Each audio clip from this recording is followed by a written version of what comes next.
How's it going, everybody? Welcome back to Set 6, and today we are talking about the recent demo for Metaphor ReFantazio. Now, Metaphor ReFantazio is the newest game from Persona and Shin Megami Tensei developers Atlus, and it definitely has its connection with those games, especially Persona. Definitely feels very much like a Persona game to me in a lot of ways, and we'll get into that in a second. This isn't going to be like a full breakdown deep dive because we've only got hold of the demo, although I will say this demo is massive. Make sure you've put yourself a good 4, 5, maybe even 6 hours aside. It took me about 6 hours to get through the demo, but that's while I was streaming and chatting to people and messing about a little bit. You'll maybe get through it a bit quicker yourself, but yeah, it's not a small demo. It is not a small demo. So yeah, like I say, it's not going to be a huge, massive, full breakdown. That's going to be when we get hold of the game, but it's going to be a collection of my early thoughts, and I'm going to be honest, they're a little bit mixed. Mostly good, but a little bit mixed. So, make sure you like the video, subscribe for future content, but let's jump in and take a quick look at Metaphor ReFantazio. So the story for Metaphor ReFantazio takes place in the United Kingdom of Ukraine, where the assassination of the king brings chaos and unrest to the land. And we see this play out in the early stages of the game in the initial cutscenes, and eventually that manifests itself into a race for succession, basically. We are part of a struggle to see who takes the throne and who rules the kingdom of Ukraine. That's pretty much where we're at. But alongside this, there is also a curse that has been placed on the heir to the throne, the prince, that we have to try and break. And that is why us, the main character, and our fairy companion Gallica have set out into the world in order to find a way to heal this curse and remove it. And eventually we get caught up in everything else. So, a pretty standard beginning, pretty much what we'd expect, but this is where possibly one of my first complaints comes in. I feel like the introduction is a little bit weird. It just feels like a little bit all over the place. Don't get me wrong, you can pull it together and understand it. It is understandable, but there was definitely a feeling once I'd got through the tutorial section of what's going on. Like, I was just literally just kind of sat there like, what's going on here? Is the game starting yet? Because you'll have a cutscene, you'll run a few feet forwards and then another cutscene. It was just a bit weird. It was just a bit weird and a bit jarring, the introduction to the game. The story itself, though, is quite interesting. The main character's got this book which tells a story of a perfect land where there are no tribes, everyone works together, there's no discrimination against people, there's no manipulation of people, everything just works, everybody's happy and everything's good. And can I go there, please? But on a serious note, this is one of the main messages and one of the main themes that the game seems to be pushing, at least quite early on. The way that this world of Ukraine is very unequal, the way that people are discriminated against and looked down upon, and frozen out of society, and even executed in the early stages of the game, just for being different. And yeah, it's definitely a message that's being pushed. I feel like it's a message that the world needs at the minute because there's a lot of nonsense going on. And I've already seen the usual people crying about how it's a woke game. And like, stop. Grow up. Go outside. Touch some grass. Stop being a snowflake. Moving on. One thing I will say about the narrative of this game is it definitely shows its hand a little bit too early, or maybe that's me just knowing what's coming when it comes to JRPGs and RPGs and just media in general. You tend to be able to pick up a vibe of where something's going, and if you've consumed enough media, you can be like, oh, it's going to do that thing. And then when it does that thing, you're like, yeah, thought so. And there were several points in the early stage of the demo where I was like, oh, this is going to happen, or that person's going to have a bad time. And every time it came true. So, a little bit predictable, but again, very early stages. I'm not expecting any monumental plot twists in the first 4 hours. So, yeah, I'm not surprised that it's a little bit predictable. Now, as you can see, I had a bit of a mixed feeling about the story, and that's pretty much me with the whole demo. It's mostly like 80-85% good, but then there's 15% where I'm kind of like, do I like that? So for example, with the narrative, it's this whole, it overplays itself a little bit and kind of, you can pick up exactly what's going to happen pretty easily. And also the intro does feel a little bit scattered, especially that first 30 minutes, 40 minutes, just feels a little bit all over the place. But obviously we're covering a lot of ground. But on the whole, I'm very interested in this whole story, with this book that details another world and this competition essentially for the throne, where you have to build up your popularity by completing missions and helping people. And the more popular you are, the more followers you will have. And the more followers you will have, the closer you are to becoming the king of Uchronia. That's pretty much where we're at. And I like that. I enjoy that. I'm into it. And I can't wait to play a little bit more of it. But yeah, like I say, this 80-85% happy, 15% not so happy thing carries on throughout, in fairness. Let's talk about the combat. So the combat, you've got your usual turn-based Atlas fare.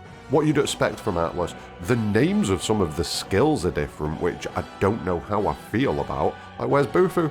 Where's my Bufu? Come on, man, where's my Bufu at? Well, these have been renamed to other things now that are slightly more in line with what you'd expect the spell to be called, which I suppose makes sense. And the combat's good. Each character gets the power to summon an archetype, which is essentially a persona, and you can develop your personas by going and speaking to a character called Moore, who is essentially our Igor. You can see a lot of parallels with Persona. There are many parallels. We learn more archetypes by developing relationships with other characters, and by developing that relationship even further, we get stronger archetypes. You can see where this is going. Very much Persona. So if you are into Persona, you will almost certainly be into Metaphor. 100%. But then the issues creep in with the combat, like I say. And I've got two. The first one isn't even an issue with the combat. It's this frenetic art style that's going on with the game. It is literally as if they've just tried to squeeze as many little flourishes and little animations and little moments of visual craziness in as possible. And it's a bit much, it's not necessary. I find myself doing combat and not really concentrating on the combat. I'm just looking at the menus that I'm selecting my options from. And that's not because the combat's ugly or anything, it's just because it feels like it flashes past my eyes so quickly I can't really pick any details out. For example, you'll be selecting your move and the screen changes its composition about 3 or 4 times while you're selecting your move. And that constant movement feels like it stops me from focusing on what's going on in the scene. Now, I get it, they're trying to give a feeling of action, and that frenetic energy is kind of what they're going for, but it's not an action game, it's a turn-based game. So, kind of tone it back a little bit. It's fine in Persona, it's fine in Shin Megami Tensei 5, but in Metaphor it feels a little bit much. Again, maybe it's an acclimatization thing, maybe I just need to get used to it. But, as I just said a second ago, it's a turn-based combat system, so I don't understand why we can kill enemies with our weapon just out on the world, and it's not just 1 or 2 enemies, it's a lot of enemies. And I kind of feel like if an enemy can be killed by 2 swings of my sword in the overworld, it might as well not have been there. Yeah, I'm not a big fan of this merged action and turn-based thing where it isn't merged. You've got a really limited action combat system where it's literally just tap, tap, tap, oh, it's dead.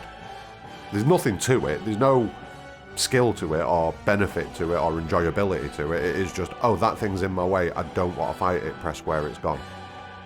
And you can ignore that, you can definitely ignore that and you can just attack, but one of the mechanics in the game is to attack enemies while they're wandering about, and you knock down a break gauge, essentially, and once you've emptied that break gauge, you enter combat in an advantageous situation. The enemy's stunned, you get to go, they can't do anything. So, there is a reason to attack in the world map, and I'm into that, but the way it just deletes 50% of the enemies in the area, I don't know, I don't see the point in those enemies, if that's the case. Why are they there? Scale them up, make them a little bit stronger based on my level. I don't know, it just feels pointless. It feels pointless. I like the break aspect of it. I don't like the way that like half of the enemies in the area will just disappear. And again, this could be another thing that is just purely because it's the early stages of the game, and later on in the game there's far fewer opportunities to do that until you're super powered up. Like, maybe that's the case. I don't know. I can only speak about what I'm thinking about the game at the time. And yeah, do you see what I mean? I enjoy the core of the game, but there's a couple of little things that are making me go, I don't like that. So, yeah, it's still going to be a buy for me. It's 100% going to be a buy for me. It is an enjoyable game. I've had fun with it. The story is fun, the characters are fun. Like, I'm enjoying it. The music's weird as well. Like, the battle music, I'm kind of in love with the battle music. The first time I heard it, I was like, what is this? If you know, you know. If you don't know, go play the demo and listen to the battle music. It's fun. But yeah, just a few minor annoyances that are kind of... They're not ruining the experience for me or anything like that, but they're just design choices that I wish were different.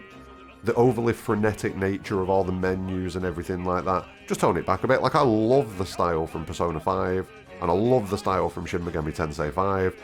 I just feel like they've been given too much freedom, potentially, with this game.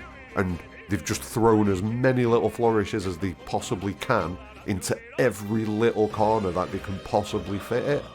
And... might be a little bit much, maybe scale it back a little bit. Not that they're going to be able to, because we're pretty much at the point where the game's going to drop now, so it is what it is. And I'll probably get used to it, but it just feels a little bit much at points. I don't know, like I say, mostly good feelings, with one or two little minor issues that I'm not 100% sold on. That's me. Have any of you played the demo? And I am intentionally not going into too much detail because I don't want to spoil the narrative aspects of the demo, because there are a few cool narrative aspects. I want you to see if you notice what's coming. I was noticing what was coming a good 30-40 minutes before it happened. So let me know if you notice what's coming and if you found it quite predictable in the early stages.